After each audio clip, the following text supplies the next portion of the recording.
Bismillahirrahmanirrahim. Assalamualaikum warahmatullahi wabarakatuh.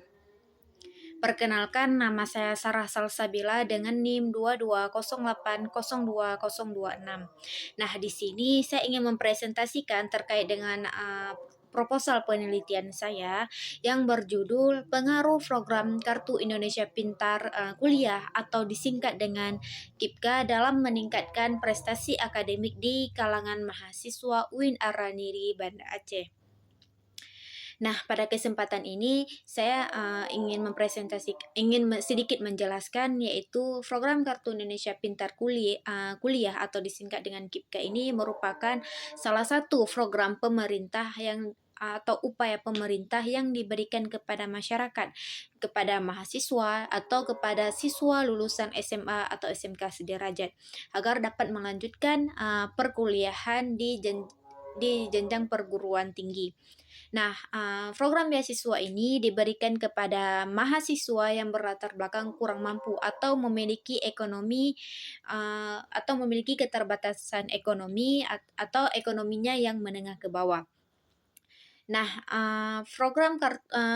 program beasiswa ini telah ada sejak tahun 2010 dengan nama Bidik Misi. Seiring berjalannya waktu, program beasiswa ini pada tahun 2020 berubah nama menjadi program Kartu Indonesia Pintar Kuliah.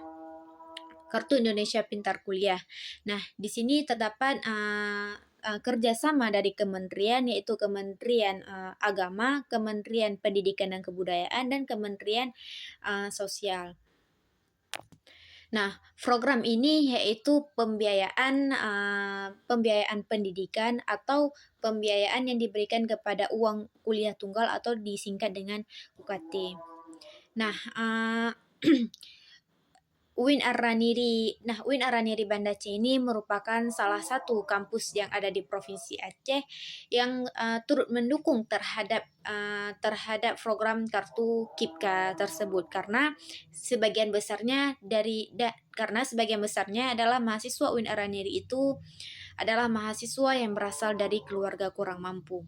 Nah, di sini saya ingin sedikit menjelaskan yang bahwasanya kuota penerima KIPKA dari angkatan 2020 sampai 2023 itu mengalami kenaikan, yang mana kenaikannya itu dari tahun 2020 hingga 2022 itu mahasiswa penerima KIPKA berjumlah 400 orang. Nah, kemudian pada tahun 2023 itu mengalami kenaikan menjadi 600 orang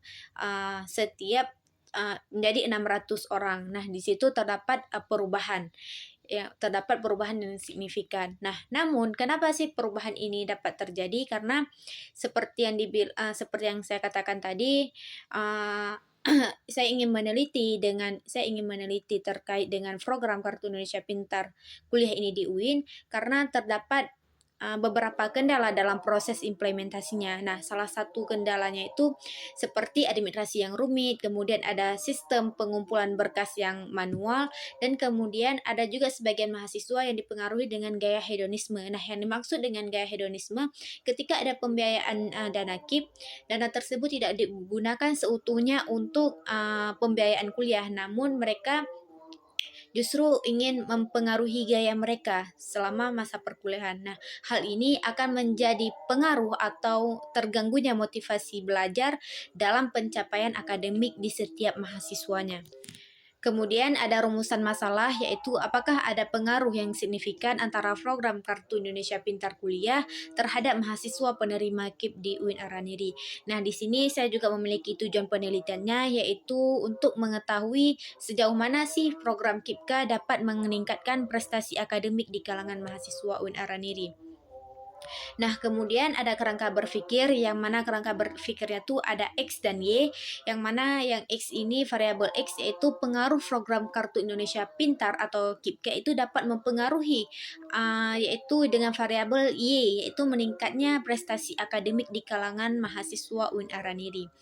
Nah, kemudian saya menggunakan teori motivasi, yaitu teori hierarki kebutuhan dari Abraham Maslow, yang mana berdasarkan dari teori Maslow ini terdapat lima tingkatan.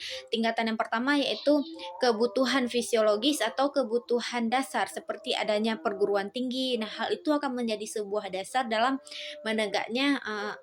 menegaknya pendidikan yang utuh, adanya fasilitas yang memadai, lingkungan belajar yang kondusif dan bebas dari tekanan finansial. Nah, kemudian tingkatan yang kedua yaitu kebutuhan rasa aman seperti menyiapkan mata kuliah, sikap dosen yang menyenangkan yang dapat mengendalikan mahasiswa. Kemudian tingkatan yang ketiga yaitu kebutuhan untuk merasa diterima dan dicintai yang dapat melibatkan hubungan mahasiswa dengan dosen maupun sebaliknya agar terciptanya sifat keterbukaan selama proses perkuliahan berlangsung.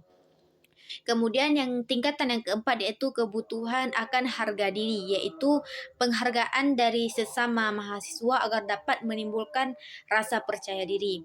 Kemudian yang terakhir yaitu kebutuhan dalam aktualisasi diri dalam menghubungkan keterampilan dan kemampuan dalam potensi yang dimiliki untuk mendapatkan versi yang terbaik. Nah, menurut saya dari teori itu dapat